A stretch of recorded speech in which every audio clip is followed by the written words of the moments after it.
Hola, hola. El día de hoy haré un ejercicio de aplicación de conceptos de semiótica de la cultura a partir del análisis de una obra literaria. La obra que seleccioné es El maestro y Margarita de Mikhail Bulgakov. El análisis que realizaré será una ejemplificación de las semiosferas de este texto literario.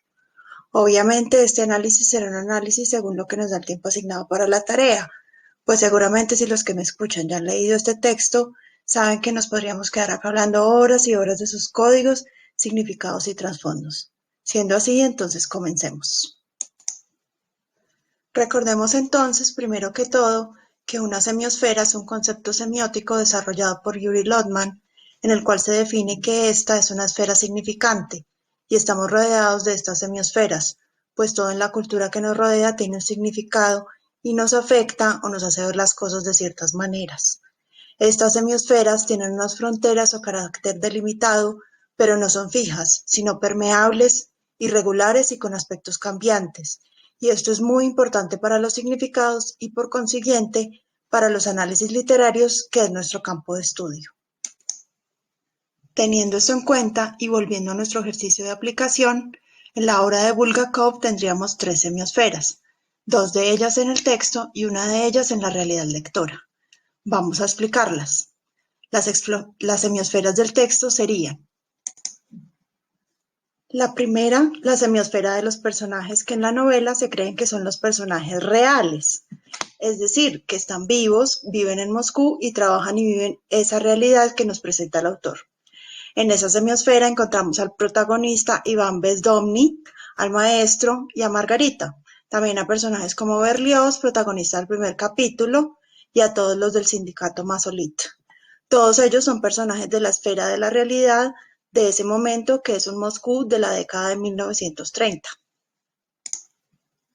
La segunda semiosfera sería la de los personajes que se presentan como irreales, es decir, Satán disfrazado de Voland y su séquito, su asistente Fagot, el gato parlante Begemot, Azazel el sicario colmilludo y la pálida Abadona.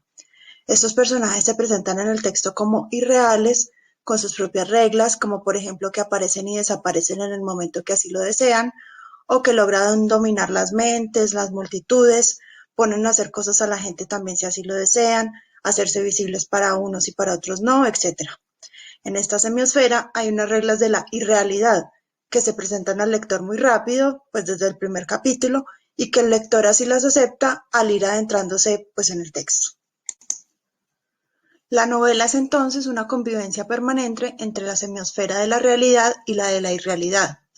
Como lo dije al principio, las fronteras de la semiosfera empiezan a ser permeadas y en medida que la historia avanza y mezcla más personajes, la historia de amor entre el maestro y Margarita, la historia que escribe el maestro, que es a su vez la historia de Poncio Pilatos, historia que afirma Voland, que estuvo presente, vemos cómo estas dos semiosferas quedan con fronteras totalmente irregulares, y algo que al principio como lectores nos parecía ajeno, al final de la novela se nos hace común y todo cobra un nuevo significado. Ahora bien, tenemos una tercera semiosfera muy importante, y es la semiosfera de la realidad lectora. Este libro fue escrito por Mikhail Bulgakov entre los años 1929 y 1940, año de la muerte del autor, pero solo pudo ser publicado en la Unión Soviética hasta 1966 gracias a movimientos como el Samizdat. Fue objeto de la más fuerte censura por parte de la dictadura de Stalin, puesto que se afirma que el personaje de Voland está inspirado en él.